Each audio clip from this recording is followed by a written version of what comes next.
மறுபடியும் உங்களை இரட்சகராகிய ஆண்டவராகிய இயேசு கிறிஸ்துவின் நாமத்தினாலே வாழ்த்தி வரவேற்கிறேன். பவுல் அப்போஸ்தலருடைய வாழ்க்கையை குறித்து பல வாரங்களாக நம்ம படித்துக் கொண்டிருக்கிறோம். கடைசியாக நம்ம படிக்கும் போது உறுதியான ஊழியருடைய இரண்டாவது மிஷனரி பயணத்தை குறித்து படித்துக் கொண்டிருந்தோம். அதை படிக்கும்போது பவுல் ஒவ்வொரு பட்டணமாக சென்று ஊழியம் செய்கிறார். நம்முடைய வேத புத்தகத்தை தயவு செய்து அப்போஸ்தலர் நடபடிகள் 17வது அதிகாரத்துக்கு திருப்பி வைத்துக் கொள்ளலாம். அப்போஸ்தலர் 17வது அதிகாரம். கடந்த முறை படிக்கும்போது என்ன படிச்சோம்னா, அம்பிபோலி பட்டணம், அப்போலோனியா பட்டணம், இதை எல்லாவற்றையும் விட்டுவிட்டு பவுல் தாண்டி சென்று கர்த்தருடைய பணியை செய்கிறார். தெசலோனிக்கேயிலே கர்த்தருடைய ஊழியத்தை செய்கிறார். அங்கே எதிர்ப்பு வருகிறது. அங்கே இருந்து கிளம்பி எங்க போறாங்கன்னா பெராயா பட்டணத்துக்கு வராங்க. பெராயா பட்டணத்துக்கு வரும்போது அங்கே தெசலோனிக்கே பட்டணத்திலேயும் சரி, பெராயா பட்டணத்திலேயும் அநேக மக்கள் இயேசு கிறிஸ்துவை தங்களுடைய சொந்த இரட்சகராக ஏற்றுக்கொள்கிறார்கள். ஏற்றுக்கொண்ட இடத்தெல்லாம் எதிர்ப்பு வருகிறது. அந்த எதிர்ப்பை தாண்டி அடுத்து பவுல் போகக்கூடிய பட்டணத்தை பற்றி நம்ம படிக்க போறோம். அப்போஸ்தலர் நடபடிகள் 17வது அதிகாரம் 13வது 14வது 15வது வசனங்களை வாசிங்க. பெரோயாவிலும் தேவ வசனம் பவுலினால் அறிவிக்கப்பட்டதென்று தெசலோனிக்கேயரான யூதர்கள் அறிந்தபோது அங்கேயும் வந்து ஜனங்களை கிளப்பி விட்டார்கள். உடனே சகோதரர் பவுலை சமுத்திர வழியாய் போக அனுப்பிவிட்டார்கள். சீலாவும் தீமோத்தேயும் அங்கே தங்கியிருந்தார்கள். பவுலை வழி நடத்தினவர்கள் அவனை அத்தேனே பட்டணம் வரைக்கும் அழைத்து கொண்டு போய் அங்கே சீலாவும் தீமோத்தேயும் அதிசீக்கிரமாக தன்னிடத்திற்கு வரும்படி அவர்களுக்கு சொல்ல கட்டளை பெற்றுக்கொண்டு புறப்பட்டு போனார்கள். Thank you sister. இந்த வசனங்கள்ல என்ன படிக்கிறோம்னா, தெசலோனிக்கேயிலே பட்டணத்திலே ஊழியத்தை முடித்துவிட்டு அடுத்து பெராயா பட்டணத்துல ஊழியத்தை முடித்துவிட்டு அடுத்து பவுல் போகக்கூடிய பட்டணம், முக்கியமான பட்டணம் என்னன்னா அத்தேனே பட்டணம். தமிழ்ல அத்தேனேன்ற வார்த்தை பயன்படுத்தப்படுகிறது. ஆங்கிலத்துல ஏத்தன்ஸ் பட்டணம். ஒரு ஒலிம்பிக் போட்டி கூட அங்க நடந்துச்சு இல்லையா? கிரேக்க கலாச்சாரம் கொடிகட்டி பறக்கக்கூடிய ஒரு பட்டணம். ஏற்கனவே அறியாமையினாலே சந்தித்த உபத்திரவங்கள்னு சொல்லி நம்ம இந்த பகுதியை படிச்சிருக்கிறோம்.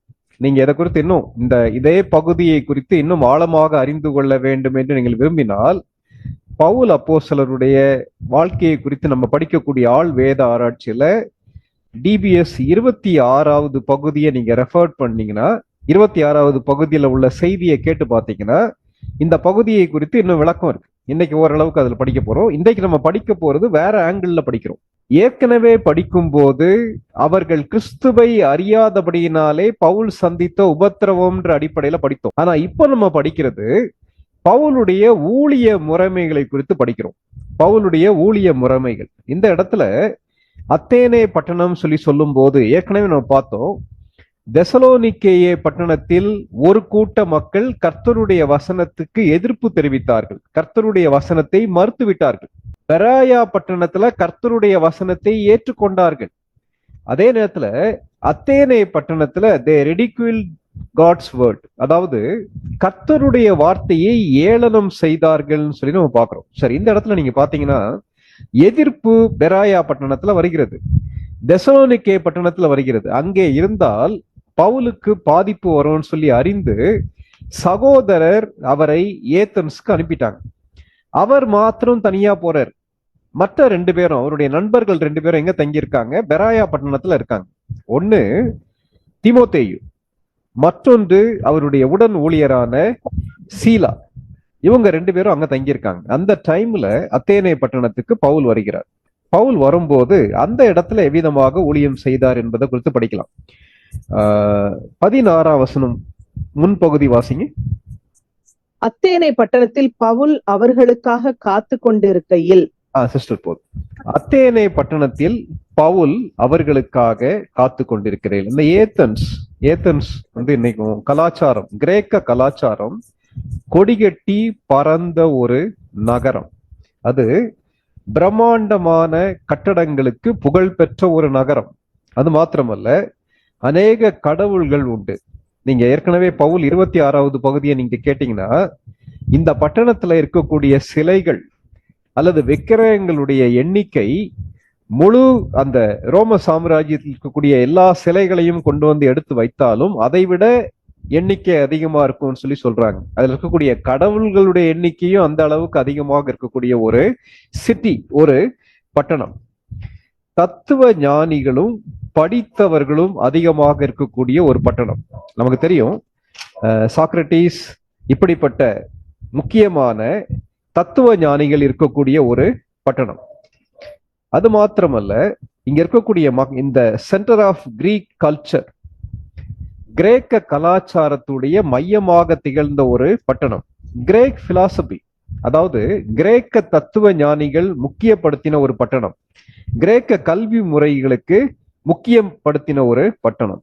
அது மாத்திரம் இல்ல, கல்ச்சர்டு பேகனிசம்ன்ற வேர்டு யூஸ் பண்றாங்க. கல்ச்சர்டு பேகனிசம்னா பல தெய்வ வணக்கம் அவர்களுடைய கலாச்சாரமாகவே காணப்பட்டது. அதை அவர்கள் போற்றி வளர்த்தார்கள். பல தெய்வங்களை, தங்களுக்கென்று பல்வேறு தெய்வங்களை உருவாக்கி அதை வழிபடுவதை கலாச்சாரமாக வைத்திருந்தார்கள் இந்த கிரேக்க மக்கள். அதுல அதற்கு தீனி போட்டது எதுனா, அது எதை வளர்த்ததுன்னா ஐடல்ட்ரி, விக்கிரக ஆராதனை கொடிகட்டி பறந்த ஒரு நகரம். நாவல்ட்டினா புதுமை, புதிய புதிய காரியங்களை படிக்க வேண்டும், கற்றுக்கொள்ள வேண்டும், உருவாக்க வேண்டும் என்று நாவல்ட்டிக்கு முக்கியமான இடத்தை கொடுத்த ஒரு பட்டணம். தத்துவத்திற்கு முக்கியத்துவம் கொடுத்த ஒரு நகரம். அதாவது கிரேக்க இந்த பட்டணம் என்னன்னா, மனிதர்களுடைய பண்புகள் அடிப்படையில் மனிதர்களை போலவே தங்களுக்கு என்று கடவுள்களை உருவாக்கி வைத்திருந்த ஒரு பட்டணம். ஆனா ஒரு காரியத்தை நம்ம எல்லாம் ஞாபகம் வச்சுக்கலாம், விக்கிரகங்களையும் அதே போல மற்ற தெய்வங்களை வணங்குவது அல்லது தேவனுக்கு கொடுக்க வேண்டிய இடத்தை மற்றதை கொடுக்குறாங்க இல்லையா, அதை குறித்து நம்ம பேசும்போது கவனமாக பேச வேண்டும், அதுல எந்த சந்தேகமே இல்லை. ஆனால் அதே நேரத்துல ஒரு காரியத்தை தெளிவாக ஞாபகம் வைத்துக் கொள்ள வேண்டும். இயேசு கிறிஸ்துவின் ஆளுகைக்கு கீழே இல்லாத மக்கள் எல்லாரும் எதுக்கு கீழே இருக்காங்கன்னா, பிசாசானவனுடைய ஆளுகைக்கு கீழே இருக்காங்க. அப்போ இந்த மாதிரி அத்தனை சிலை வணக்கம், விக்கிரகங்களுடைய வணக்கம், இவை எல்லாவற்றையும் குறித்து பவுல் 1 கொரிந்தியர் 10வது அதிகாரம் 14ஆம் வசனத்திலிருந்து 23ஆம் வசனம் வரைக்கும் எழுதும் போது என்ன எழுதுறாருன்னா, அவர்கள் பேய்களுக்கு பலியிடுகிறார்கள் சொல்லி சொல்றார். அதாவது சாத்தானை வணங்குகிறார்கள் சொல்லி சொல்றார். அதாவது இதை நம்ம புரிஞ்சு கொள்ள வேண்டும். பிசாசானவன் தேவனுக்கு கொடுக்க வேண்டிய இடத்தை தான் எடுத்துக்கொண்டு மக்களை கிறிஸ்துவை விட்டு வழி விலகி செல்வதற்கு பயன்படுத்தக்கூடிய ஒரு ஏது. இவர்கள் இந்த பட்டணத்துடைய முக்கியமான நோக்கம் என்னன்னா, புதிய புதிய காரியங்களை கற்றுக்கொள்ள வேண்டும் என்று யோசிக்கக்கூடிய மக்கள். அதுல நிறைய தத்துவ ஞானிகள் இருந்தாங்க. அந்த ஞானிகளை குறித்து பின்னாடி என்ன செய்யலாம், படிக்கலாம். அப்படிப்பட்ட ஒரு பட்டணத்துக்குள்ள பவுல் என்ன வருகிறார். இந்த பட்டணத்துக்குள்ள வரும்போது எங்க திரும்ப பார்த்தாலும் சிலைகளாக இருக்கு. அப்படி இருக்கும்போது அந்த அவருடைய நண்பர்கள் அவரை பத்திரமாய் கொண்டு வந்து அந்த பட்டணத்துல விட்டுட்டு போயிட்டாங்க. பவுல் எதற்காக அங்க போறாருன்னா, தன்னுடைய நண்பர்களாகிய சீலாவும் தீமோத்தேயுவும் வர வேண்டும் என்பதற்காக பவுல் காத்து கொண்டிருக்கிறார். 16ஆம் வசனத்துடைய முன்பகுதி காத்து கொண்டிருக்கிறார். காத்து கொண்டிருக்கும் போது என்ன செய்கிறார், அந்த 16வது 17வது வசனங்களை மறுபடியும் வாசிங்க சிஸ்டர். அத்தேனை பட்டணத்தில் பவுல் அவர்களுக்காக காத்து கொண்டிருக்கையில் அந்த பட்டணம் விக்கிரகங்களால் நிறைந்திருக்கிறதை கண்டு தன் ஆவியில் மிகுந்த வைராக்கியம் அடைந்து ஜெப ஆலயத்தில் யூதரோடும் பக்தியுள்ளவர்களோடும் சந்தை வெளியில் எதிர்பட்டவர்களோடும் தினந்தோர் சம்பாஷணை பண்ணினான். பவுல் அங்கே காத்திருக்கிறார். ஏற்கனவே இவரை கொண்டு வழி அனுப்பின மக்கள்கிட்ட என்ன சொல்லி விடுறாருன்னா, எவ்வளவு வேகமாக சீலாவும் எவ்வளவு வேகமாக தீமோத்தேயுவும் வர முடியுமோ அவ்வளவு வேகமாக வர வேண்டும் என்று சொல்லுகிறார். இப்போ காத்திருக்கும் போது இந்த பகுதியில பவுலுடைய ஊழியத்திலிருந்து ஒரு சில காரியங்களை கற்றுக்கொள்ளலாம். முதலாவது, பவுல் இந்த காத்திருக்கக்கூடிய நேரத்தை சரியாக பயன்படுத்தி கொண்டார்.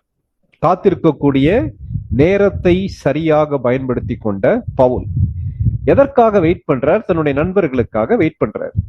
அப்படி நண்பர்களுக்காக காத்திருக்கும் போது கலாச்சாரம் கொடிகட்டி பறக்கக்கூடிய இந்த சிட்டில என்னதான் இருக்குன்னு சொல்லி பார்க்கறதுக்காக அந்த ஊரை சுற்றி பார்ப்பதற்காக பவுல் செல்கிறார். அப்போ ஊரை சுத்தி பார்க்க போறது சரியா தவறான்னு சொல்லி யோசிக்கலாம். அல்லது மற்ற மார்க்கங்களுடைய தெய்வ பண்பாடுகள் அல்லது அவர்களுடைய வழிபாட்டு முறைகள் இதை அறிந்து கொள்வதற்காக போய் பார்ப்பது தவறா சரியான்னு சொல்லி ஒரு பெரிய டிபேட் நம்ம மக்கள் மத்தியில உண்டு.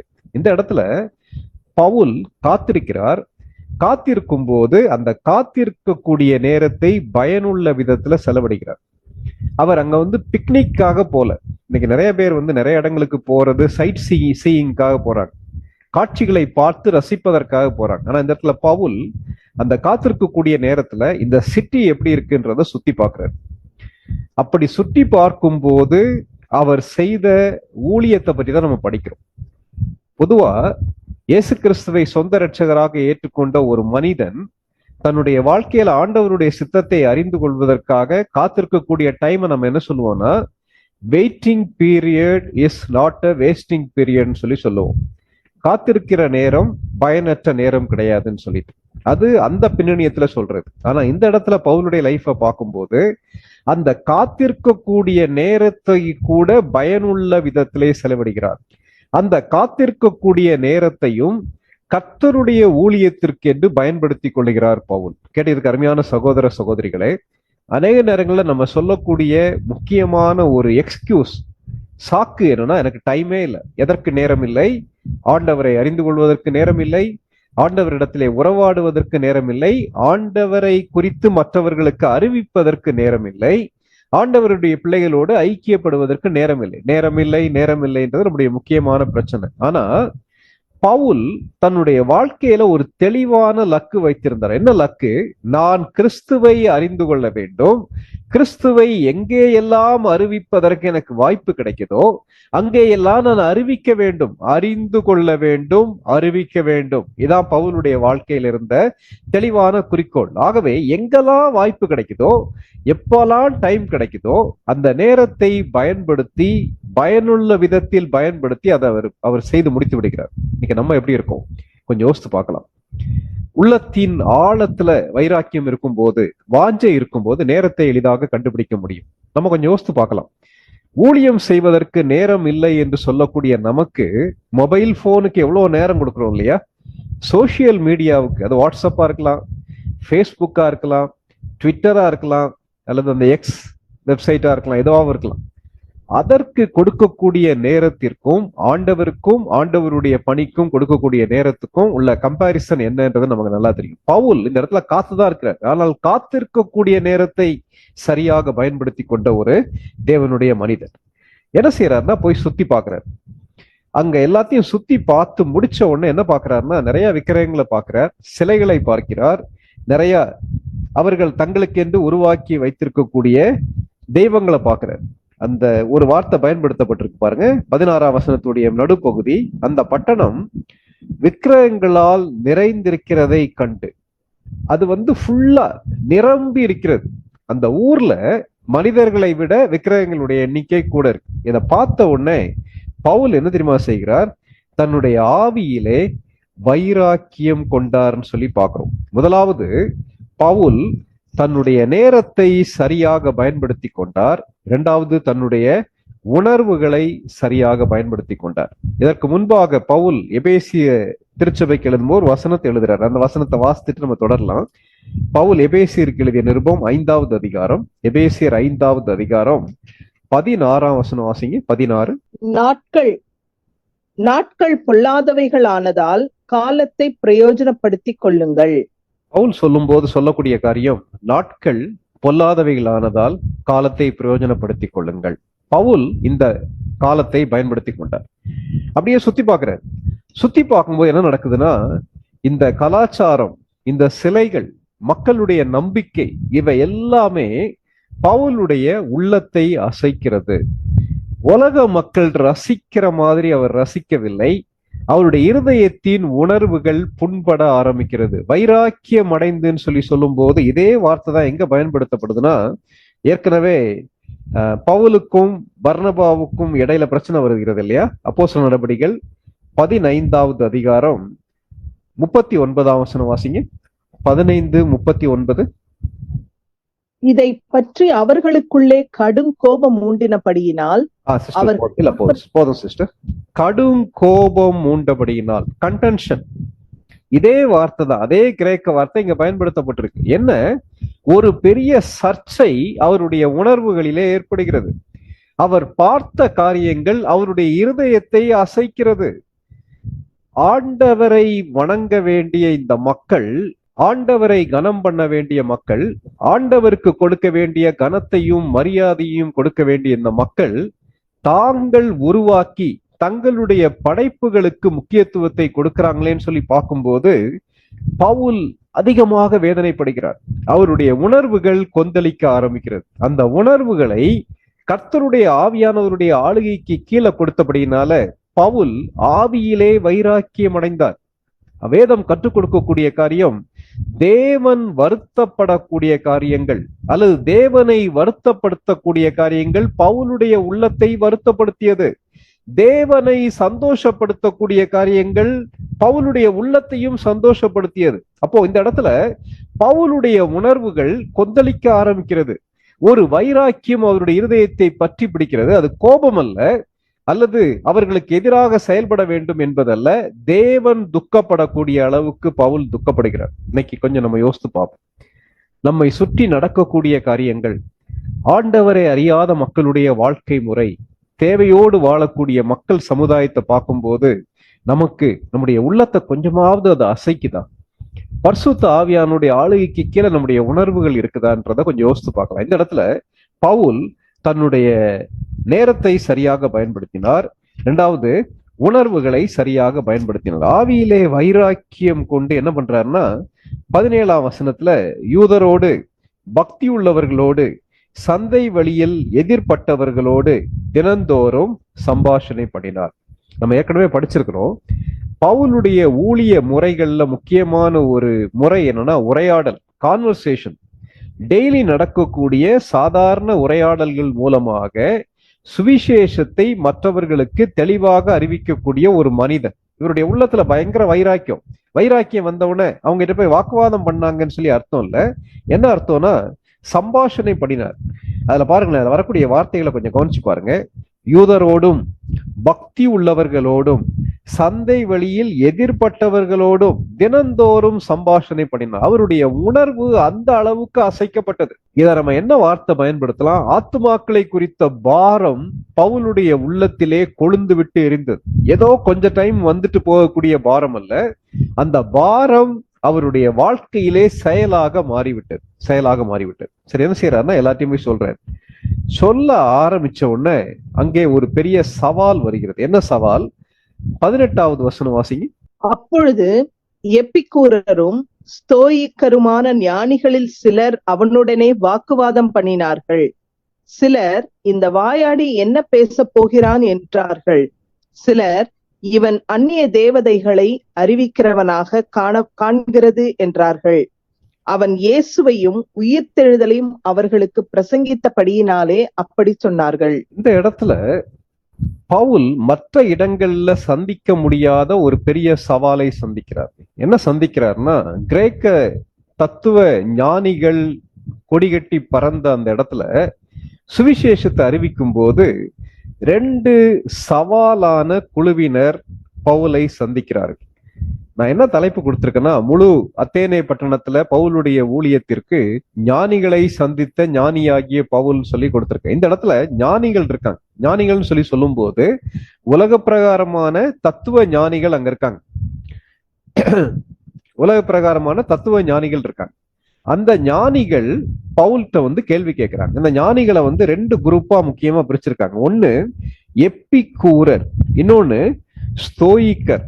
2 குரூப் ஆஃப் வைஸ் பீப்புள்னு சொல்லி அதுல கொடுத்திருக்கு, ஞானிகள்னு சொல்லி கொடுத்திருக்கு. இந்த எப்பிக்கூரர் கிரேக்க தத்துவத்தை நம்பினவர்கள். அதாவது இவர்கள் பிளஷர் முக்கியமானது, சந்தோஷம் மிக மிக முக்கியமானது, வாழ்க்கையை அனுபவிக்க வேண்டும் என்று யோசிக்கக்கூடிய மக்கள்.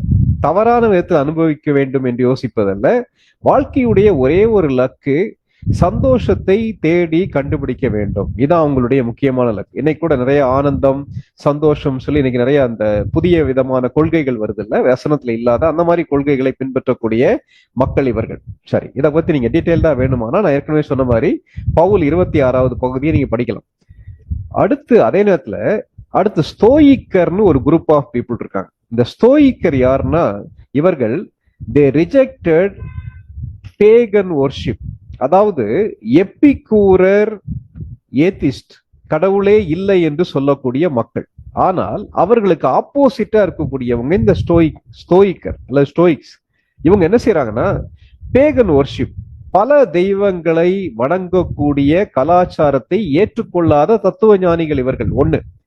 ரெண்டாவது, இந்த ஸ்தோயிக்கர் நம்பினது என்னன்னா, ஒரே ஒரு கடவுள் இருக்காரு, உலகத்துல ஒரே ஒரு கடவுள் உண்டு. இவங்க பாந்திஸ்ட், இவங்க இயற்கையை வணங்கக்கூடிய மக்கள் இவர்கள். சரியா? அதே மாதிரி இவர்களுடைய போதனை என்னன்னா, பிளஷர் இஸ் நாட் குட்.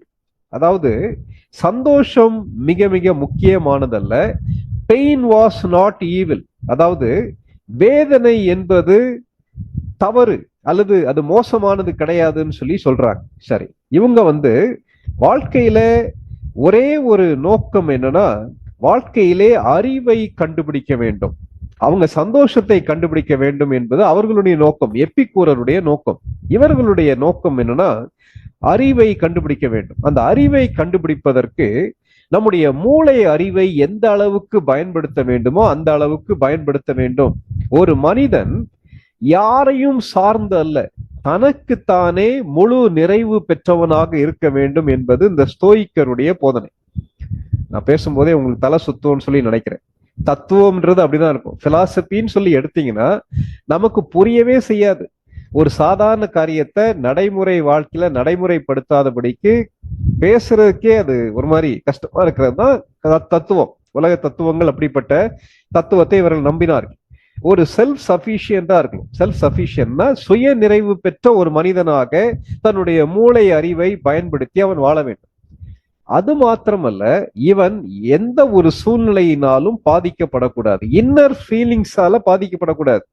உள்ளத்திலே வரக்கூடிய உணர்வுகளுக்கு இடம் கொடுத்து இவன் தன்னுடைய சுய நிறைவை விட்டு வெளியே வந்துடக்கூடாது. ஒன்று. இரண்டாவது, வெளியே நடக்கக்கூடிய சூழ்நிலைகள் இவனுடைய மனதை பாதிக்கக்கூடாது. இதெல்லாம் எங்கிருந்து படிச்சாங்க? காலாகாலமாக ஆண்டவரை விட்டுவிட்டு, ஆண்டவருடைய வார்த்தையை விட்டுவிட்டு மனிதன் தனக்கென்று அநேக உலக பிரகாரமான அறிவின் அடிப்படையில தத்துவங்களை உருவாக்கி வச்சிருக்கான். இது எல்லாமே மேன் மேட் ரிலீஜன், மறந்துடாங்க. மனிதராலே உருவாக்கப்பட்ட தத்துவங்கள். இதெல்லாம் பார்த்து நொந்து போய் தான் பவுல் கொரிந்தியருக்கு அந்த 1 கொரிந்தியர் 2 கொரிந்தியர் எழுதும் போது உலக ஞானம் தேவனுக்கு முன்பாக எவ்வளவு பெரிய பைத்தியமா இருக்குன்னு சொல்லி அவர் டீட்டெயிலா என்ன செய்ய எழுதுறார். இவர்கள் உலகத்திலே பயங்கர ஞானிகள். சரி, இப்போ இந்த ஸ்தோயிக்கருடைய இன்னொரு பிரச்சனை என்னன்னா, தங்களுடைய சுய நிறைவை தங்களுடைய அறிவிலே அவர்கள் சார்ந்திருக்கிறபடியினால, அதே போல சுற்றிலும் உள்ள சூழ்நிலைகள், தங்களுக்குள்ள உணர்வுகள் எதையும் பாதிக்க கூடாது என்று தங்களுடைய சுயத்தை மையப்படுத்துகிறபடியினால இவர்களுடைய உள்ளத்துல பெருமை தலை விரித்து ஆடுகிறது. அதாவது தாங்கள் நினைத்தால் எதையும் சாதிக்க முடியும் என்றதான் அவங்களுடைய முக்கியமான கொள்கை. யாருடைய உதவி தேவையில்லை, கடவுளுடைய உதவி தேவையில்லை. இதான் இவங்களுடைய முக்கியமான ஒரு கொள்கை. இன்றைக்கு கூட வாட்ஸ்அப்ல நமக்கு வரக்கூடிய கொட்டேஷன்ஸா இருந்தாலும் சரி, அல்லது பெரிய பெரிய தலைவர்கள் பயன்படுத்தக்கூடிய கோட்ஸா இருந்தாலும் அதை வசனத்தோடு ஒத்து பார்க்க வேண்டும். நல்லா ஞாபகம் வச்சுருங்க, உலக ஞானம் தேவனுடைய ஞானத்திற்கு கம்ப்ளீட்டா டிஃபரெண்ட் ஆனது. பவுல் நேரத்தை பயன்படுத்தி கொண்டார், பவுல் தன்னுடைய உணர்வுகளை சரியாக பயன்படுத்தி கொண்டார். இந்த இடத்துல பவுல் தன்னுடைய ஞானத்தை சரியாக பயன்படுத்த ஆரம்பிக்கிறார். இப்படிப்பட்ட ஞானிகள் பவுலோடு வாக்குவாதம் பண்ண ஆரம்பிக்கிறார்கள். இதுல என்ன கொடுமையான ஒரு காரியம்னா, இந்த ஸ்தோயிக்கர்ன்ற இந்த பிலாசபி, இந்த ரிலீஜன், இந்த கொள்கையை உருவாக்கின ஃபவுண்டர்ஸ் இருக்காங்கல்ல, அதை உருவாக்கின முதல் 2 பேருமே என்ன செஞ்சிட்டாங்கன்னா, சூசைட் பண்ணி செத்து போயிட்டாங்க, தற்கொலை செய்து விட்டார்கள். அப்போ இந்த அவருடைய பின்பற்றக்கூடிய மக்களாவது யோசிக்கலாம். தங்களுடைய கொள்கையை உருவாக்கின நபருக்கே வாழ முடியல, அவராலே சுய நிறைவு பெற முடியவில்லை, தனக்கு கடவுளுடைய உதவி தேவை என்பதை உணராதபடிக்கு அந்த மனுஷன் தன்னுடைய வாழ்க்கையை முடித்து விட்டான்னு சொல்லி அவங்க யோசித்திருக்கலாம். ஆனா அதெல்லாம் அவங்க யோசிக்கல. எப்பிக்கூரருடைய ஒரே ஒரு வாழ்க்கையின் நோக்கம் என்னன்னா, என்ஜாய் லைஃப், வாழ்க்கையை அனுபவி, சந்தோஷத்தை கண்டுபிடிக்க வேண்டும். தவறான விதத்தில் அல்ல, ஒரு வித்தியாசமான சந்தோஷத்தை, வாழ்க்கையின் நிறைவான ஒரு சந்தோஷத்தை கண்டுபிடிக்க வேண்டும். அதே நேரத்துல ஸ்தோயிக்கருடைய தீம் என்னன்னா, அவருடைய வாழ்க்கையின் நோக்கம் என்னன்னா, என்டியூர் லைஃப், போராடு, வாழ்க்கையோடு போராடு, உன்னால் முடியும், உன்னால் முடியும். இன்னைக்கு கூட நிறைய நேரங்கள் அப்படிப்பட்ட வார்த்தையை நம்ம கேட்கலாம். உன்னால் முடியும், வானமே இல்லை, நீ நினைச்சா காரியங்களை சாதிச்சிடலாம், உனக்குள்ளதான் எல்லா பவரும் இருக்கு, நீயே கடவுள் என்று போதிக்கக்கூடிய மக்கள் இருக்காங்கல்ல, அவ்விதமான கொள்கையை உணர்ந்தவர்கள் இந்த ஸ்தோயிக்கர். இதுவரைக்கும் பவுலோடு வாக்குவாதம் பண்ணினவர்கள் யார்? பவுலோடு வாக்குவாதம் பண்ணினவர்கள் யூதர்கள். பவுலை கேள்வி கேட்டவர்கள் யூதர்கள். முக்கியமாக மற்ற பின்னணியத்திலிருந்து வரக்கூடிய மக்கள் ஆசையாக சுவிசேஷத்தை ஏற்றுக்கொண்டார்கள். ஆனால் இந்த அத்தேனே பட்டணத்துல பவுலுக்கு ஒரு பெரிய சவால் காத்து கொண்டிருக்கிறது. என்ன சவால்? கேள்வி கேட்கக்கூடிய ஞானிகள் அங்க இருக்கிறாங்க. இன்னைக்கு ஒரு கூட்ட மக்கள் இருக்காங்க, என்ன தெரியுமா செய்வாங்க? கிராம ஊழியத்துக்கு போவாங்க. கிராம ஊழியத்துக்கு போவது தவறுன்னு சொல்லி நான் சொல்ல, நல்லது, கிராம ஊழியத்துக்கு போக வேண்டும். அதே போல கொஞ்சம் கூட படிப்பு அறிவு இல்லாத, தாங்களாக யோசித்து கேள்வி கேட்கக்கூடிய அளவுக்கு கல்வி அறிவு இல்லாத மக்கள் மத்தியில மட்டும் போய் ஊழியம் செய்வாங்க. காரணம் என்னன்னா, அவங்களுக்கு ஒரு பெரிய பயம் உண்டு. என்ன பயம் தெரியுமா?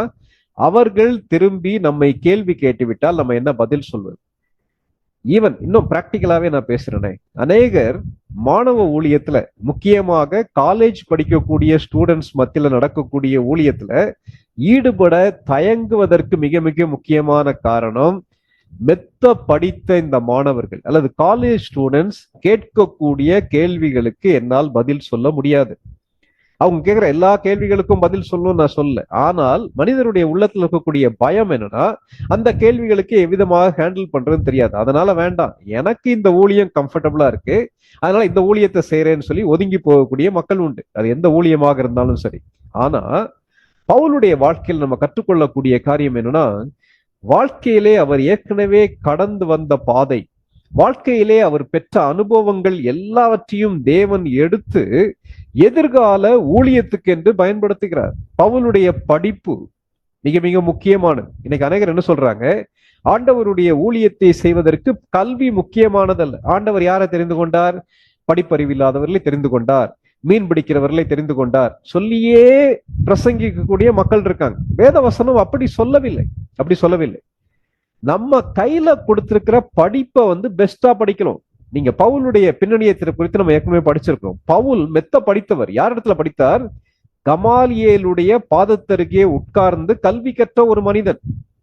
பவுலுடைய நிருபங்கள் பார யோசனையானவைகள் சொல்லி பேதுரு சொல்றாருல, அந்த அளவுக்கு ஞானம் உள்ளவர். அப்ப இயேசு கிறிஸ்துவை சொந்த இரட்சகராக ஏற்றுக்கொண்ட பின்பு ஏற்கனவே தேவன் கொடுத்திருக்கக்கூடிய அறிவு, கல்வி அறிவு, அவருடைய பின்னணியம், இவை எல்லாவற்றையும் தேவன் எடுத்து இந்த ஞானிகளுக்கு பதில் சொல்வதற்கு கர்த்தர் பயன்படுத்துகிறார். அதான் நான் உங்ககிட்ட சொல்ல வரணும்னு சொல்லி யோசிக்கிறேன். பவுல் தன்னுடைய ஞானத்தை சரியாக பயன்படுத்துகிறார். இந்த எப்பிக்கூரர் என்ன தெரியுமா செய்யறாங்க? எப்பிக்கூரரும் ஸ்தோயிக்கரும் பவுலோடு வாக்குவாதம் பண்ணினார்கள். ஏற்கனவே நம்ம போன முறை படிக்கும் போது ஒரு வார்த்தையை பயன்படுத்தணும். என்ன வார்த்தைன்னா பவுல் 17வது அதிகாரம் 3ஆம் வசனம் வாசிங்க. 17:3. கிறிஸ்து பாடுபடவும் மரித்தோரிலிருந்து எழுந்திருக்கவும் வேண்டியதென்றும் நான் உங்களுக்கு அறிவிக்கிற இந்த இயேசு கிறிஸ்து என்றும் காண்பித்து திருஷ்டாந்தப்படுத்தினான்ற வார்த்தைய லூக்கா பயன்படுத்துகிறார். திருஷ்டாந்தப்படுத்தினா he proved, இதுதான் சத்தியம், இவர் தான் ஜீவனுள்ள தேவன், இவர் தான் இரட்சகர், இவரை தவிர வேற வழியே கிடையாதுன்றது. அந்த விதத்துல தான் சொல்லக்கூடியது சத்தியம் என்பதை நிரூபிப்பதற்காக பவுல் இந்த எப்பிக்கூரருடன் ஸ்தோயிக்கருடன் வாக்குவாதம் பண்ணுகிறார். பண்ணோன்னா அவங்க ஒரு வார்த்தையை பயன்படுத்துறாங்க. என்ன தெரியுமா சொல்றாங்க? இந்த வாயாடி என்ன பேச போகிறான் என்றார்கள். கடந்த முறை படிக்கும் போது பவுல் மேல கொடுத்த ஒரு பொய்யான குற்றச்சாட்டு என்னன்னா, உலகத்தை கலக்குறவர்கள் இங்கே வந்து விட்டார்கள் சொல்லிட்டாங்க. இந்த இடத்துல பவுல் சென்று ஊழியம் செய்யும் போது பவுலுக்கு இந்த ஞானிகள் கொடுத்த பெயர் என்ன தெரியுமா? வாயாடி. வாயாடினா என்ன அர்த்தம்? நம்முடைய கலாச்சாரத்துல அதிகமாக பேசக்கூடிய மக்கள்னு சொல்லி அர்த்தம். ஆனால் அந்த கிரேக்க வார்த்தைக்கு என்ன அர்த்தம்னா, ஒரு பறவை அநேக தானியங்களை சென்று கலெக்ட் பண்ற மாதிரி, தனக்கென்று சேகரிக்கிற மாதிரி, ஒரு மனிதன் பல்வேறு மதத்திலே இருக்கக்கூடிய கருத்துக்களை அவன் மொத்தமாக சேர்த்து அதை மற்றவர்களுக்கு கொடுப்பது. அவ்விதமான வார்த்தையை இவர்கள் பயன்படுத்துகிறார்கள். இவன் என்ன செய்யறானா, நாங்க இத்தனை காலங்கள் அரிஸ்டாட்டில்ல இருந்து தத்துவ ஞானிகள்ட்ட இருந்து அநேக காரியங்களை படிச்சிருக்கிறோம், ஆனா புதிதான ஒரு காரியத்தை இந்த மனிதன் போதிக்கிறான். இயேசு என்று ஒருவர் இருந்தாராம், அவர் பாவத்துக்காக மரித்தாராம், அவர் உயிரோடு எழுந்தாராம், புதிதான ஒரு காரியத்தை அவன் வந்து போதிக்கிறான்னு சொல்லி சொல்றாங்க. அது மாத்திரமல்ல, இந்த ஞானிகள் எப்படிப்பட்டவங்கன்னா, இந்த அத்தேனே பட்டணத்துல இருக்கக்கூடிய ஞானிகள் அங்க தங்குறவங்களுடைய வேலை என்னன்னு சொல்லி பாத்தீங்கன்னா, 20-21 வசனங்கள் வாசிங்க. அப்போஸ்தலர் 17-20-21. நூதனமான காரியங்களை எங்கள் காதுகள் கேட்க பண்ணுகிறாய், அவைகளின் கருத்து இன்னதென்று அறிய மனதாய் இருக்கிறோம் என்றார்கள். அந்த அத்தேனே பட்டணத்தார் எல்லாரும் அங்கே தங்குகிற அந்நியரும் நவமான காரியங்களை சொல்லுகிறதிலும் கேட்கிறதிலுமே ஒழிய வேறொன்றிலும் பொழுது போக்குகிறதில்லை. இந்த அத்தேனே பட்டணத்துல இருக்கவங்களுடைய பொழுதுபோக்கு, என்டர்டைன்மெண்ட் அல்லது டைம் பாஸ் என்னன்னா, புதிய காரியங்களை குறித்து பேச வேண்டும், புதிய காரியங்களை கற்றுக்கொள்ள வேண்டும். இதான் அவங்களுடைய வேலை, இதான் அவங்களுடைய வேலை. அப்போ இப்படிப்பட்ட ஞானிகள், உலக ஞானத்தினாலே நிறைந்த மக்கள் நம்ம மத்தியில உண்டு இல்லையா? அப்படிப்பட்ட மக்களுக்கு சுவிசேஷத்தை அறிவிப்பதற்கு நம்ம ஆயத்தமா இருக்கிறோமா?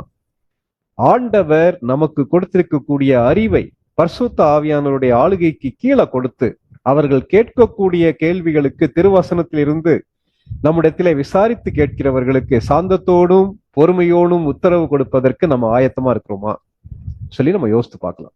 பவுல் நேரத்தை பயன்படுத்தி கொண்டார். பவுல் தன்னுடைய உணர்வுகளை சரியாக பயன்படுத்தி கொண்டார். மூன்றாவது, நம்ம படிச்ச மாதிரி பவுல் ஞானத்தை சரியாக பயன்படுத்தி கொண்டார். என்ன நடக்குதுன்னா, இவர் அவங்களோட வாக்குவாதம் பண்ணி இதை சொல்ல ஆரம்பிச்சோன்னே பவுலுக்கு இன்னொரு வாய்ப்பு கிடைக்கிறது. அந்த 18ஆம் வசனத்துடைய பின்பகுதி நீங்க பாத்தீங்கன்னா, அவன் இயேசுவையும் உயிர்த்தெழுதலையும் அவர்களுக்கு பிரசங்கித்தபடியினால் என்ன சொல்றாங்கன்னா, அந்நிய தேவதைகள், புதுசா ஒரு தேவதையை வந்து இவன் சொல்றான்னு சொல்லி சொல்றாங்க. சொன்ன உடனே என்ன நடக்குதுன்னா, 19ஆவது வசனம் வாசிங்க. அவர்கள் அவனை மார்ஸ் மேடைக்கு அழைத்து கொண்டு போய், நீ சொல்லுகிற புதிதான உபதேசம் இன்னதென்று நாங்கள் அறியலாமா? என்ன செய்யறாங்கன்னா, பவுலுக்கு ஒரு வாய்ப்பு கொடுக்குறாங்க. என்ன வாய்ப்புனா, நீ பேசுவதை புதிதான ஒரு மதத்தை குறித்து பேசுற இல்லையா, அது என்ன என்பதை இங்க இருக்கக்கூடிய கவுன்சிலுக்கு முன்னாடி, அந்த பொதுக்குழுவுக்கு முன்பாக, அந்த கோர்ட்டுக்கு முன்னால, நீதிமன்றத்துக்கு முன்பாக நீ சொல்ல வேண்டும் சொல்லி சொல்றாங்க. இந்த மார்ஸ் மேடைனா என்ன, எந்த பின்னணியத்துல பவுல் பேசுகிறார், அந்த காரியத்தை குறித்து பவுல் 26வது பகுதியில நீங்க படிச்சு பாருங்க. இப்படிப்பட்ட ஒரு வாய்ப்பு கிடைக்குது. அதாவது அந்த அத்தேனே பட்டணத்துல இருக்கக்கூடிய கோர்ட், ரோம சாம்ராஜ்யத்துக்கு கீழே இருக்கக்கூடிய இந்த பட்டணத்துல புதிதாக ஒரு காரியத்தை போதிக்க வேண்டுமானால் அதற்கு பெர்மிஷன் வாங்கணும். புதுசா ஒரு காரியத்தை வந்து போதிக்கிறோம். போதிக்கும் போது அந்த கோர்ட்டுக்கு முன்னாடி பவுல் தன்னுடைய கருத்தை விவரிப்பதற்கு அவருக்கு ஒரு வாய்ப்பு கிடைக்குது. கொஞ்சம் யோசித்து பாருங்களேன். காத்திருக்கிறார், சுற்றி பார்க்கிறார், சுவிசேஷத்தை அறிவிக்கிறார். அப்ப வந்து ஞானிகள் வந்துடுறாங்க. ஒரு படியில இருந்து அடுத்த படி இன்னும் ஒரு டஃப்பான இடத்துக்கு போறாங்க. ஆனால் பவுல் அந்த வாய்ப்பையும் பயன்படுத்தி கொண்டார். என்ன செய்யறாருன்னா, மார்ஸ் மேடையில இருந்து யார்கிட்ட பேசுறாரு தெரியுமா? ஜட்ஜஸ் கிட்ட பேசுறாரு, லாயர்ஸ் கிட்ட பேசுறாரு, நீதிமன்றத்திலே உள்ள மக்களோடு பேச ஆரம்பிக்கிறார். பேசும்போது அந்த பகுதியை ஃபுல்லா நீங்க படிச்சு பார்த்தீங்கன்னா, இப்படி அருமையாக சுவிசேஷத்தை அறிவிக்க வேண்டும் என்பதற்கு ஒரு முன்மாதிரியாக பவுல் அங்கே செயல்படுகிறார். பிரசங்கத்தை பயன்படுத்தி கொண்ட பவுல் எப்படி இயேசு கிறிஸ்துவே அறியாத மக்களுக்கு ப்ரீச் பண்ணணும்ன்றதுக்கு ஒரு பெஸ்ட் எக்ஸாம்பிள். இன்னைக்கு அநேக நேரங்கள்ல நம்ம ஞானம் இல்லாம பேசிடுறோம் இல்லையா? இந்த இடத்துல பவுலுடைய பிரசங்கத்துல அந்த அளவுக்கு அழகாக அவர்களுக்கு நற்செய்தியை அறிவிக்கிறார். அவரை கூட்டிட்டு போய் மார்ஸ் மேடையில் நிறுத்தியிருக்காங்க. நிறுத்தின உடனே அவர் என்ன பேசுகிறார்ன்றத வேகமா பார்க்கலாம். 2ஆம் வசனம் 23ஆம் வசனம் வாசிங்க. அப்பொழுது பவுல் மார்ஸ் மேடையின் நடுவிலே நின்று, அத்தேனரே, எந்த விஷயத்திலும் நீங்கள் மிகுந்த தேவதா பக்தியுள்ளவர்கள் என்று காண்கிறேன். எப்படி என்றால், நான் சுற்றித் திரிந்து உங்கள் ஆராதனைக்குரியவைகளை கவனித்து பார்த்த பொழுது அறியப்படாத தேவனுக்கு என்று எழுதியிருக்கிற ஒரு பலிபீடத்தை கண்டேன். நீங்கள் அறியாமல் ஆராதிக்கிற அவரையே நான் உங்களுக்கு அறிவிக்கிறேன். இந்த பகுதிக்கு நான் ஏற்கனவே சொன்ன மாதிரி பைபிள் ஸ்காலர்ஸ் கொடுக்கக்கூடிய தலைப்பு என்னன்னா, it is a masterpiece of communication. Masterpiece of கம்யூனிகேஷன்னா தகவல் தொடர்புக்கு முக்கியப்படுத்தக்கூடிய ஒரு முதன்மையான எடுத்துக்காட்டான ஒரு பிரசங்கம். சரி, இந்த இடத்துல அப்படியே கொஞ்சம் கவனிங்களேன். இந்த பகுதி நம்ம ஏற்கனவே படிச்சிருக்கோம். நான் ஒரு சில காரியங்கள் சொல்லணும்னு சொல்லி யோசிக்கிறேன். பவுல் எவ்வளவு அழகா அட்ரஸ் பண்றாரு பாருங்களேன். 22ஆம் வசனத்துல, அத்தேனரே, எந்த விஷயத்திலும் நீங்கள் மிகுந்த தேவ பக்தி உள்ளவர்கள் என்று காணுகிறேன். பாராட்டக்கூடிய பவுல், பிரசங்கத்தை பயன்படுத்தி கொண்ட பவுல் சொல்லி சொல்லும் போது பவுலுடைய ஸ்டேட்மெண்ட் அவர்களுடைய பார்வை பவுலுக்கு நேராக திரும்பத்தக்க விதத்துல இருக்குது. யூ ஆர் வெரி ரிலீஜியஸ்ன்ற வேர்டை ஆங்கிலத்துல யூஸ் பண்றார். நீங்கள் மிகவும் பக்தி உள்ளவர்கள் சொல்லி சொல்றார். ஐயோ விக்கிரக ஆராதனைக்காரர்ன்னு சொல்லி சொல்லல. நீங்க வணங்குறது எல்லாமே பிசாசுன்னு சொல்லி சொல்லல. சாத்தான வணங்குறீங்கன்னு சொல்லி சொல்ல. அநேக நேரங்கள்ல மக்கள் ஞானம் இல்லாமல் பேசுகிறபடியினாலே அவர்களுடைய நம்பிக்கையை தாக்குவதன் மூலமாக சுவிசேஷத்துக்கு அவர்கள் தங்களுடைய காதையும் இதயத்தையும் மூடி விடுவதற்கு வழி நடத்துறாங்கல்ல. ஞானம் இல்லாம பேசுவது அநேக இடங்கள்ல அந்த விதமாக பிரச்சனை வருது. நான் டைலூட் பண்ணணும் நான் சொல்ல, அதை நிறுத்து போக வேண்டும் என்று. ஆனால் அதே நேரத்துல அவர்களுடைய பக்தியை பாராட்டுகிறார். அது உண்மையா? உண்மை. அவர்கள் மிகவும் பக்தி உள்ளவர்கள். நீங்கள் மிகவும் பக்தி உள்ளவர்கள் என்று காண்கிறேன் சொல்லி அவர்களை பாராட்டுகிறார். பாராட்டிட்டு 23ஆம் வசனத்துல அவர்களோடு அவர்களுடைய ஆர்வத்தை தூண்டுவதற்காக என்ன சொல்றாருன்னா, நான் உங்க ஊரை சுத்தி பார்க்கும்போது அங்கே அறியப்படாத தேவனுக்கு என்று எழுதியிருக்கக்கூடிய ஒரு பலிபீடத்தை கண்டேன். கொஞ்சம் யோசித்து பாருங்களேன். உங்களுக்கு தெரியாத கடவுளுக்கு நீங்க எப்படி பலி கொடுப்பீங்கன்றத அவங்க யோசிக்கிறதுக்காகவும் பவுல் இதை சொல்றார். அறியப்படாத ஒரு கடவுள். அவங்க என்ன யோசித்தாங்க? அத்தேனே பட்டணத்துல உள்ள மக்கள், ஒருவேளை நம்ம எல்லா கடவுளையும் உருவாக்கிட்டோம், உலகத்தில் இருக்கக்கூடிய படைப்புகள் எல்லாவற்றிற்கும் கடவுளை உருவாக்கிட்டோம், மனிதருடைய குணங்கள் எல்லாவற்றிற்கும் கடவுளை உருவாக்கிட்டோம், எல்லா கடவுளையும் நாங்க திருப்திப்படுத்தணும்னு சொல்லி முயற்சி எடுத்துட்டோம். ஒருவேளை இந்த லிஸ்ட்ல ஒரு கடவுள் வராம போயிட்டா என்ன செய்யறதுன்னு சொல்லி அவங்க யோசித்து எங்க லிஸ்ட்ல இல்லாத கடவுள்னு சொல்லி அவங்க வச்சிருக்காங்க. அறியப்படாத தேவனுக்குன்னு சொல்லி வச்சிருக்காங்க. பவுல் அட்ரஸ் பண்ணும்போது அந்த அறியப்படாத தேவன் இந்த தேவன் சொல்லி ஏன் சொல்றாருன்னா, நீங்கள் அறியாமையிலே இருக்கிறீர்கள் என்பதை பின்னாடி அவர் அட்ரஸ் பண்றாரு. சரி, அப்போ அவர்களுடைய ஊர்ல உள்ள ஒரு காரியத்தை எடுத்து அவர்களுடைய கவனத்தை கர்த்தருக்கு நேராக திருப்புவதற்காக பவுல் பயன்படுத்துகிறார். சரி, நீங்கள் அறியப்படாத தேவன் என்று சொல்லுகிறீர்களே, அந்த தேவனை நான் உங்களுக்கு, அது யாருன்னு உங்களுக்கு தெரியாம இருக்கிறீங்களே, தெரிந்து கொள்வதற்காக நான் பேச ஆரம்பிக்கிறேன்னு சொல்லிட்டு அவர் அங்க பேச ஆரம்பிக்கிறார். பேச ஆரம்பித்த பிறகு பவுலுடைய பிரசங்கத்துடைய கண்டென்ட் ரொம்ப ரொம்ப முக்கியமானது. இந்த பகுதியை படிக்கக்கூடிய அநேக மக்கள் என்ன செய்யறாங்கன்னா, ஒன்று மற்ற தெய்வங்களுக்குள்ளாக மற்ற மதங்களுக்குள்ளாக கிறிஸ்து மறைந்திருக்கிறார்னு சொல்லி சுவிசேஷத்தை டைல்யூட் பண்ணிடுறாங்க. பவுல் அவ்விதமாக செய்யல. நல்லா ஞாபகம் வச்சுருங்க. பவுல் இந்த பிரசங்கத்தையும் சரி, லீஸ்திராலே பவுல் பேசக்கூடிய பிரசங்கத்தையும் நீங்க எடுத்து பாத்தீங்கன்னா ரெண்டும் ஒரே விதத்துல வருகிறது. ஆகவே பவுல் எந்த இடத்துலயும் கர்த்தருடைய வார்த்தையை காம்ப்ரமைஸ் பண்ணி போல அதை எளிதாக விட்டு கொடுக்கல. கர்த்தருடைய தனித்தன்மையும் விட்டு கொடுக்கல. இந்த இடத்துல நம்ம படிக்கும் போது பின்னாடி நீங்க படிச்சு பாத்தீங்கன்னா மறுபடி பவுல் பேசுவது கர்த்தருடைய வசனம் எவ்விதமாக சொல்லலாம்னு சொல்லி யோசித்தீங்கன்னா 24வது 25வது வசனங்களை வாசிங்க. உலகத்தையும் அதிலுள்ள யாவற்றையும் உண்டாக்கின தேவனானவர் வானத்திற்கும் பூமிக்கும் ஆண்டவராய் இருக்கிறபடியால் கைகளினால் கட்டப்பட்ட கோவில்களில் அவர் வாசம் பண்ணுகிறதில்லை. எல்லாருக்கும் ஜீவனையும் சுவாசத்தையும் சகலத்தையும் கொடுக்கிற அவர் தமக்கு யாதொன்று தேவையானது போல மனுஷர் கைகளால் பணிவிடை கொள்ளுகிறதும் இல்லை.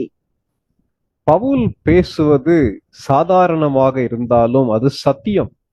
நீங்க நல்லா கவனிச்சு பார்த்தீங்கன்னா பவுல் சத்தியத்தை பேசும்போது அவர்களுடைய நம்பிக்கையை தவிடு பொடியாக்கி விடுகிறார். இதுல நீங்க பாருங்களேன், உலகத்தையும் அதில் உள்ள யாவற்றையும் உண்டாக்கின தேவன், தேவன் படைத்தவர் என்பதை குறித்து பேசுகிறார்.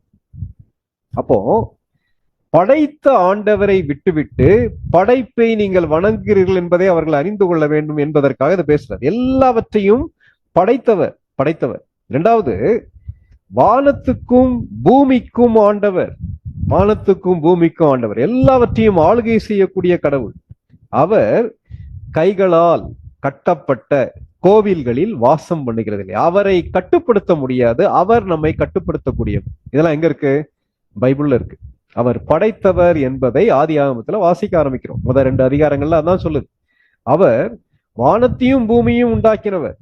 அவர் கைகளால் கட்டப்பட்ட கோயில்களில் வாசம் பண்ணுகிறவர் இல்லைன்றத முழு வேதாகமும் சொல்லுகிறது. அவரை நாம் கட்டுப்படுத்த முடியாது, ஆனால் அவர் நம்மை கட்டுப்படுத்தக்கூடிய ஒரு கடவுள். அப்போ அவர் படைத்தவர் என்பதை குறித்து தெளிவாக சொல்றார். சகல அதிகாரமுடைய கர்த்தர். அப்போ நம்முடைய பிரசங்கத்துல மற்ற தெய்வங்களை குறித்து பேசணும்னு சொல்லி அவசியம் இல்லை, மற்ற தெய்வங்களோடு ஒப்பிட்டு பேசணும்ன்றதும் அவசியம் இல்லை. நம்ம கையில இருக்கிறது சத்தியம்.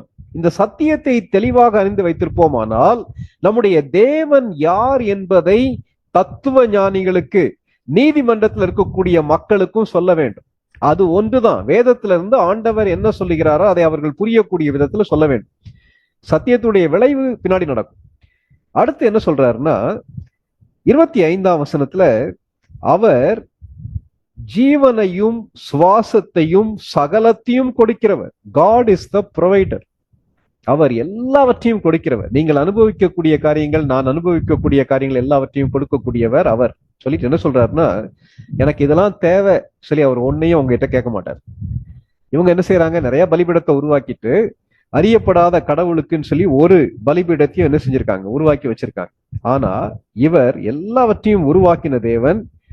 26ஆம் வசனம் 27ஆம் வசனங்களை வாசிங்க.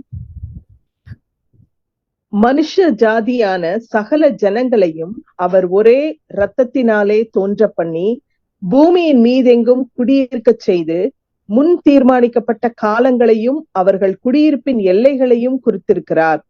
கர்த்தராகிய தம்மை அவர்கள் தடவியாகிலும் கண்டுபிடிக்கத்தக்கதாக தம்மை தேடும்படிக்கு அப்படி செய்தார். அவர் நம்மில் ஒருவருக்கும் தூரமானவர் அல்லவே. எவ்வளவு அழகா சொல்றார் இல்லையா? அவர்களுடைய பிலாசபி, அவர்களுடைய தத்துவம் என்னன்னா, கடவுளை அறிஞ்சு கொள்ளவே முடியாது, கடவுள் எங்கேயோ இருக்கார். ஆனால் இவர் என்ன தெரியுமா சொல்றார்? உங்கள் பக்கத்துல எளிதாக புரிந்து கொள்ளக்கூடிய ஒரு கடவுள், தன்னை வெளிப்படுத்தக்கூடிய ஒரு கடவுள்னு சொல்லி சொல்றார். சொல்லிட்டு 28ஆம் வசனத்துல, அவருக்குள் நாம் பிழைக்கிறோம், அவருக்குள் அசைகிறோம், அவருக்குள் இருக்கிறோம் சொல்லிட்டு, அப்படியே உங்கள் புலவர்களிலும் சிலர் நாம் அவருடைய சந்ததியார் என்று சொல்லியிருக்கிறார். அந்த இடத்துல ஒரு கோட்டை எடுத்து பயன்படுத்துறாரே தவிர, அவர்கள் புலவர்கள் சொன்ன கடவுள் தான் இந்த கடவுள்ன்ற கன்க்ளூஷன் வரல. அங்க ஒரு வார்த்தை எடுத்து பயன்படுத்துகிறார். நாம் கடவுளுடைய சந்ததியார் என்று சொல்லி இருக்கிறார். அவ்வளவுதான், அந்த வார்த்தையை அவர் பயன்படுத்துகிறார். அப்படி இருக்கும்போது எதற்காக அந்த வார்த்தையை பயன்படுத்துகிறார் தெரியுமா? 29ஆம் வசனம் வாசிங்க. 29-30. நாம் தேவனுடைய சந்ததியாய் இருக்க மனுஷருடைய சித்திரை வேலையானாலும் யுக்தியானாலும் உருவாக்கின பொன் வெள்ளி கல் இவைகளுக்கு தெய்வம் ஒப்பாய் இருக்கும் என்று நாம் நினைக்கலாகாது. அறியாமையில் உள்ள காலங்களை தேவன் காணாதவர் போல் இருந்தார். இப்பொழுதோ மனம் திரும்ப வேண்டும் என்று எங்குமுள்ள மனுஷர் எல்லாருக்கும் கட்டளையிடுகிறார். 31 வாசிங்க சிஸ்டர். மேலும் ஒரு நாளை குறித்திருக்கிறார், அதிலே அவர் தாம் நியமித்த மனுஷனை கொண்டு பூலோகத்தை நீதியாய் நியாயம் தீர்ப்பார். அந்த மனுஷனை மரித்தோரிலிருந்து எழுப்பினதினாலே அதன் நிச்சயத்தை எல்லாருக்கும் விளங்க பண்ணினார் என்றான். தெளிவாக சுவிசேஷம் என்றால் என்ன என்பதை பவுல் தெளிவாக சொல்றார். இந்த பகுதியை நீங்க படிச்சு பாருங்களேன். யார் இடத்துல பேசுறார்? கிரேக்க ஞானிகள்கிட்ட பேசுறார். யார் இடத்துல பேசுகிறார்? நீதிமன்றத்துல பேசுகிறார். யார் இடத்துல பேசுகிறார்? இந்த வாயாடி என்ன பேச போகிறான்னு சொல்லி அவனை கேலி பண்ணக்கூடிய மக்கள் மத்தியில இருந்து அவர் பேசுறார். அப்படி பேசி கொண்டிருக்கும் போது அந்த வார்த்தைகள் எல்லாமே அவர்களுடைய நம்பிக்கையை தவிடு பொடியாக்கி. 29ஆம் வசனத்தை பாருங்களேன். மனுஷருடைய சித்திரை வேலையினாலும் யுக்தியினாலும் உருவாக்கின பொன், வெள்ளி, கல் இவைகளுக்கு தெய்வம் ஒப்பா இருக்கும் என்று நாம் நினைக்கலாகாது. அப்படி யோசிக்க முடியாதே சொல்லிட்டு 30ஆம் வசனத்துடைய முன்பகுதி ரொம்ப முக்கியமானது. அறியாமை உள்ள காலங்களிலே தேவன் காணாதவர் போல் இருந்தார். ஏத்தேன்ஸ்ல உள்ள ஞானிகள் என்ன நினைச்சாங்கன்னா, நாங்கள் ஞானிகள் சொல்லி நினைச்சாங்க. ஆனா பவுல் என்ன தெரியுமா சொல்றார்? நீங்கள் யூ ஆர் இக்னரண்ட், நீங்கள் அறியாமையிலே வாழுகிறீர்கள் சொல்லிட்டு ஆண்டவருடைய எதிர்பார்ப்பு என்ன தெரியுமா? அவர் உங்களை கோயில் கட்ட சொல்ல, சிலைகளை உருவாக்க சொல்லவில்லை. அவர் எதிர்பார்ப்பது நீங்கள் மனம் திரும்ப வேண்டும், அப்படி இல்லைன்னா நியாய தீர்ப்பு உண்டு என்று அவர் தெளிவாக இயேசு கிறிஸ்துடைய மரணத்தை பற்றி, உயிர்த்தெழுதலை பற்றி தெளிவாக அவர் பேசுகிறார். ஏற்கனவே இயேசு கிறிஸ்துடைய உயிர்த்தெழுதலை பற்றி பேசியிருக்கிறார்.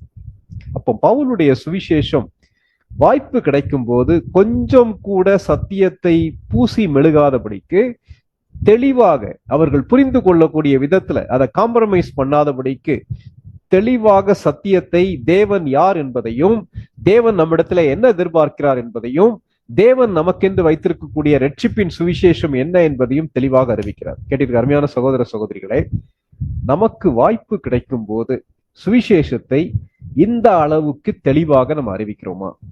ஞானிகள் இடத்துல பேசும்போது ஞானிகளுடைய பொய்யான கொள்கைகளுக்கு எதிராக வசனத்திலிருந்து பதில் கொடுக்கிறார் பவுல். மறுபடி பவுல் முக்கியப்படுத்தினது கர்த்தருடைய வார்த்தை, கர்த்தரை முக்கியப்படுத்துகிறாரே தவிர தன்னுடைய ஞானத்தை முக்கியப்படுத்தவில்லை. பவுல் தன்னுடைய பிரசங்கத்தை சிறப்பாக செய்து முடிக்கிறார். முடிச்ச உடனே என்ன விளைவு, அதை மாத்திரம் நம்ம பார்த்து முடிக்க போறோம். என்ன நடக்குதுன்னா, பவுலுடைய இந்த பிரசங்கத்தை கேட்டு முடிச்ச உடனே என்ன நடக்குதுன்னா, 32ஆம் வசனம் வாசிங்க. மரித்தோரின் உயிர்த்தெழுதலை குறித்து அவர்கள் கேட்டபொழுது சிலர் இகழ்ந்தார்கள், சிலர் நீ சொல்லுகிறதை இன்னொரு வேளை கேட்போம் என்றார்கள். Some laughed, some mocked. ஒரு சிலர் சிரித்தார்கள், ஒரு சிலர் பவுலை கேலி பண்ணினார்கள். அந்த இடத்துல அதுல பாருங்களேன், உயிர்த்தெழுதலை அவர்கள் கேட்டபோது சிலர் இகழ்ந்தார்கள், அவரை திட்டினாங்க. இன்னும் ஒரு கூட்டம் என்ன தெரியுமா செஞ்சாங்க? எங்களுக்கு புரியல, இன்னும் ஒரு முறை சொல்வாயா என்று கேட்கிறார். இந்த 17வது அதிகாரத்துல ஏற்கனவே 2 சம்பவம் படிச்சிருக்கோம். என்ன சம்பவம்? தெசலோனிக்கேயா பட்டணத்திலே பவுல் பிரசங்கம் பண்ணும்போது ஒரு பெரிய கூட்ட மக்கள் இயேசு கிறிஸ்துவை சொந்த ரட்சகராக ஏற்றுக்கொண்டாங்க. பெராயா பட்டணத்துல ஒரு பெரிய எழுப்புதல்ன்ற வார்த்தைக்கு என்ன அர்த்தம்? மக்களுடைய வாழ்க்கையிலே ஜீவியம் மாற்றப்பட வேண்டும். பெரிய எழுப்புதல்னும் போது பெரிய கூட்ட மக்கள், ஒரு பெரிய மாற்றம் சமுதாயத்திலே ஏற்பட வேண்டும். அப்ப பெரிய எழுப்புதல் தெசலோனிக்கேயிலே வருகிறது. ஒரு கூட்ட மக்கள் எதிர்த்தாலும் தெசலோனிக்கேயில ஒரு கூட்ட மக்கள் ஆண்டவரை ஏற்றுக்கொள்றாங்க, சபை உருவாகிறது, பெராயா பட்டணத்துல உருவாகிறது. ஆனால் மெத்த படித்த ஞானிகள் உள்ள இந்த இடத்துல நீதிமன்றத்துல நின்று பவுல் பேசும்போது இயேசு கிறிஸ்துவை ஏற்றுக்கொண்ட மக்கள் சொல்லி நீங்க பாத்தீங்கன்னா மிகவும் சொற்பமான மக்கள் ஆண்டவரை ஏற்றுக்கொண்டார்கள். 34ஆம் வசனம் வாசிங்க.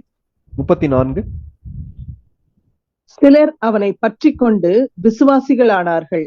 அவர்களில் மார்ஸ் மேடையின் நியாயாதிபதிகளில் ஒருவனாகிய தியோனீசியு என்பவனும் தாமரி என்னும் பேருள்ள ஒரு ஸ்திரீயும் இவர்களுடனே வேறு சிலரும் இருந்தார்கள். அப்போ ஏற்கனவே 2 நகரங்கள்ல பவுல் செய்த ஊழியத்தையும் இந்த மெத்த படித்த ஞானிகள் இருக்கக்கூடிய இந்த இடத்துல பவுல் செய்த ஊழியத்தையும் ஒப்பிட்டு பார்த்து அத்தேனே பட்டணத்துல பவுல் செய்த ஊழியம் ஒரு தோற்று போன ஊழியம்ன்ற முடிவுக்கு வர முடியுமா? வர முடியாது. இதை நம்ம புரிந்து கொள்ள வேண்டும். ஊழியம் சொல்லும் போது நம்முடைய பங்கை நாம் நிறைவேற்ற வேண்டும். கனிகள் சொல்லும் போது ஒரு சில நேரங்கள்ல நம்முடைய கண்களுக்கு முன்பாக ஒரு பெரிய கூட்ட மக்கள் மாறுவதை பார்க்க முடியும், ஆனா அநேக நேரங்கள்ல பார்க்க முடியாது. ஆனா தேவனுடைய பார்வையில ஒரு ஆத்துமா மிக மிக முக்கியமானது. என்ன தெரியுமா செய்யறாரு? அடுத்து பவுல் கடைசியாக செய்த காரியம், அந்த இடத்தை விட்டு போய்விட்டார். 33ஆம் வசனம் வாசிங்க. இப்படி இருக்க பவுல் அவர்களை விட்டு போய்விட்டான். பவுல் அவர்களை விட்டு கிளம்பி போயிட்டார். அவங்க சொல்றாங்க, திருப்பி ஒரு தடவை சொல்லுப்பா, நீ சொல்றதெல்லாம் நாங்க கேட்போம்னு சொல்லி கேட்கிறாங்க. ஆனால் பவுல் தன்னுடைய பங்கை நிறைவேற்றி விட்டு தொடர்ந்து தேவனுடைய பணியை செய்வதற்கு தன்னுடைய வேலையை பார்க்க ஆரம்பிச்சிட்டார். காரணம், மெத்த படித்தவர்கள் ஞானிகள் ப்ரௌட், sophisticated. இந்த ஏத்தன்ஸ் பீப்புள் மத்தியில தொடர்ந்து தன்னுடைய நேரத்தை வீணாக்க பவுல் விரும்பவில்லை. இதுக்கு அடுத்து எங்க போறாருன்னா கொரிந்து பட்டணத்துக்குள்ள போறார். கொரிந்து திருச்சபைக்கு எழுதும் போது பவுலுடைய மனதுல அத்தேனே பட்டணத்துடைய அனுபவங்கள் எல்லாமே இருந்திருக்கலாம் சொல்லி நினைக்கிறேன். அவ்விதமாக தான் வேத ஆராய்ச்சியாளர் சொல்றாங்க. ஏன்னா அவர் என்ன எழுதுகிறார்ன்றதை மாத்திரம் படிச்சு முடிச்சிடலாம். 1 கொரிந்தியர் 2வது அதிகாரம், 1 கொரிந்தியர் 2வது அதிகாரம் முதல் 5 வசனங்கள் வாசிங்க. சகோதரரே, நான் உங்களிடத்தில் வந்தபோது தேவனை பற்றிய சாட்சியை சிறந்த வசனிப்போடாவது ஞானத்தோடாவது அறிவிக்கிறவனாக வரவில்லை. இயேசு கிறிஸ்துவை சிலுவையில் அறையப்பட்ட அவரையே அன்றி வேறொன்றையும் உங்களுக்குள்ளே அறியாதிருக்க தீர்மானித்திருந்தேன். அல்லாமலும் நான் பலவீனத்தோடும் பயத்தோடும் மிகுந்த நடுக்கத்தோடும் உங்களிடத்தில் இருந்தேன். உங்கள் விசுவாசம் மனுஷருடைய ஞானத்தில் அல்ல, தேவனுடைய பலத்தில் நிற்கும்படிக்கு என் பேச்சும் என் பிரசங்கமும் மனுஷ ஞானத்திற்குரிய நயவசனமுள்ளதாய் இராமல் ஆவியினாலும் பலத்தினாலும் உறுதிப்படுத்தப்பட்டதாய் இருந்தது. பவுலுடைய பிரசங்கம், பவுலுடைய ஊழியம் எல்லா இடத்துலயும் எவ்விதமாக இருந்தது என்பதை தெளிவாக இங்க சொல்ற. நயவசனிப்போடு இல்லை, கர்த்தருடைய பலத்தோடு அவருடைய ஊழியத்தை செய்கிறார். அத்தேனே பட்டணத்துல பவுலுடைய ஊழியம் ஞானிகளை தொட்டது. ஒரு சில மக்கள், அந்த நீதிமன்றத்தில் இருக்கக்கூடிய மக்கள் இயேசு கிறிஸ்துவை தன்னுடைய சொந்த இரட்சகராக ஏற்றுக்கொள்கிறார்கள். கேட்டிருக்க அருமையான சகோதர சகோதரிகளை கொஞ்சம் யோசித்து பார்க்கலாம். நேரத்தை சரியாக பயன்படுத்தி கொண்ட பவுல் காத்திருக்கக்கூடிய டைம்ல, நண்பர்களுக்காக காத்திருக்கக்கூடிய டைம்ல நேரத்தை அவர் பயன்படுத்திட்டார். தன்னுடைய உணர்வுகளை சரியாக பயன்படுத்தி கொண்ட பவுல் பரிசுத்த ஆவியானவர் மூலமாக ஆவியிலே வைராக்கியம் கொண்டு சுவிசேஷத்தை அறிவிக்கிறார். 3வது, அவருக்கு கொடுத்த வாய்ப்பாகிய பிரசங்கத்தை, கர்த்தர் கொடுத்த ஞானத்தை சரியாக பயன்படுத்தி கொண்ட பவுல் விளைவுகளை கண்டு சோர்ந்து விடாதபடிக்கு தன்னுடைய பணியை முடித்து விட்டு வெளியேறின பவுல். இன்னைக்கு நம்ம எப்படி இருக்கோன்றதை யோசித்து பார்க்கலாம். இவ்விதமான வாய்ப்புகளை கர்த்தர் கொடுக்கும் போது அந்த வாய்ப்புகளை நம்ம பயன்படுத்திக்கிறோமா? தலைகளை தாழ்த்தி கண்களை மூடி நம்ம ஜெபம் பண்ணலாம். ஞானிகளை சந்தித்த ஞானி, ஞானிகள் கேட்கக்கூடிய கேள்விகளுக்கு பதில் கொடுப்பதற்கு உலக ஞானம் அவசியமில்லை. தேவனுடைய ஞானம் தேவை, தேவனுடைய வார்த்தை தேவை. தேவன், நாம் வணங்கக்கூடிய தேவன், நம்முடைய இரட்சகர் யார் என்பதை வசனத்திலிருந்து தெளிவாக சொல்லும் போது சத்தியத்துக்கு எதிரான போதனைகள் அடங்கிவிடும். அறிவிக்க வேண்டியது நம்முடைய கடமை, ஏற்றுக்கொள்வது மறுப்பது அவங்களுடைய கடமை. இன்னைக்கு நேரத்தை சரியாக பயன்படுத்துகிறோமா? தேவன் நமக்கு கொடுத்திருக்கக்கூடிய அறிவு, ஞானத்தை ஆவியானவருடைய ஆளுகைக்கு கீழே கொடுத்து கர்த்தர் பயன்படுத்தும்படியாக நம்மளை விட்டு கொடுத்திருக்கோமா? தேவன் நமக்கு கொடுக்கக்கூடிய வாய்ப்புகள் எல்லாவற்றையும் சரியாக பயன்படுத்துகிறோமா? விளைவுகளுக்காக கர்த்தரையே சார்ந்து கொண்டு முன்னேறுகிறோமா? யோசித்து பார்க்கலாம். யாராவது ஒருத்தர் ஜெபிக்கலாமா? மகத்துவமுள்ள எங்கள் அன்பின் பரலோக பிதாவே, இந்த சாயங்கால வேலைக்காக உண்மை நன்றியோடு துதிக்கிறோம், ஸ்தோத்தரிக்கிறோம். ஆண்டவரே, இந்த சாயங்கால வேளையில பவுலடியாருடைய இந்த ஊழியத்தை குறித்து நாங்கள் படிப்பதற்கு தேவன் எங்களுக்கு பாராட்டின கிருபிக்காக நன்றி ஆண்டவரே. இந்த பகுதியிலிருந்து அநேக காரியங்களை நாங்கள் கற்றுக்கொண்டதற்காகவும் நன்றி செலுத்துறோம் ஆண்டவரே. எங்கள் ஒவ்வொருவரையும் பல்வேறு இடங்கள்ல பல்வேறு பொறுப்புகளில் வைத்திருக்கிறீர் சுவாமி. நாங்கள் இருக்கக்கூடிய இடங்களில் அப்பா, இயேசு கிறிஸ்துவே மெய்யான தெய்வம் அப்படின்றத உண்மை அறியாத மக்களுக்கு மத்தியில அறிவிப்பதற்கு ஆண்டவரே நீர் எங்களை பயன்படுத்த வேண்டும் என்று ஜெபிக்கிறோம். அதற்கு முழுமையாக எங்களை ஒப்புக் கொடுக்கிறோம் சுவாமி. ஆண்டவரே, அநேக நேரத்துல ஆண்டவரை பத்தி அறிவிப்பதற்குரிய ஞானமும் அதற்குரிய அறிவும் எங்களுக்கு இல்லைன்னு ஆண்டவரே அநேக நேரத்துல நாங்கள் பின்வாங்கியது உண்டு சுவாமி. ஆனாலும் உண்மை பற்றி அறிவிப்பதற்கு உலக ஞானம் அவசியம் இல்லை. கர்த்தர் அப்படிப்பட்ட ஞானத்தை எங்களுக்கு தருவீர்ன்றதை ஆண்டவரே நாங்கள் விசுவாசிக்கிறோம் சுவாமி.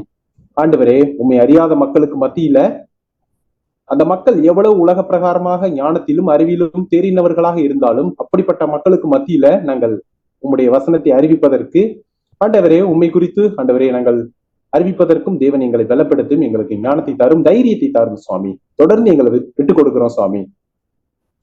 ஆண்டவரே, தொடர்ந்து உம்முடைய மாறாத கிருபை எங்களோடு கூட இருக்கட்டும் சுவாமி. இன்னைக்கு கற்றுக்கொண்ட ஒவ்வொரு காரியத்துக்காகவும் உமக்கு நன்றி செலுத்துறோம் சுவாமி. தொடர்ந்து உம்முடைய மாறாத கிருபை எங்களோடு கூட இருந்து எங்களை தாங்கி வழி நடத்தட்டும். இன்னைக்கு பங்கு பெற்ற ஒவ்வொரு சகோதர சகோதரிகளுக்காக நன்றி செலுத்துறேன் ஆண்டவரே. கற்றுக்கொண்ட காரியத்தை நாங்கள் ஒவ்வொருத்தரும் எங்களுடைய தனிப்பட்ட வாழ்க்கையில ஆண்டவரே நாங்கள் கடைபிடிக்க தேவன் எங்களுக்கு கிருபை செய்யும். உம்முடைய மாறாத இரக்கம் எங்களோடு கூட இருக்கட்டும். இப்ப இயேசுவின் மூலம் ஜெபிக்கிறேன், நீங்கள் ஜீவனுள்ள நல்ல பிதாவே. ஆமென். ஆமென்.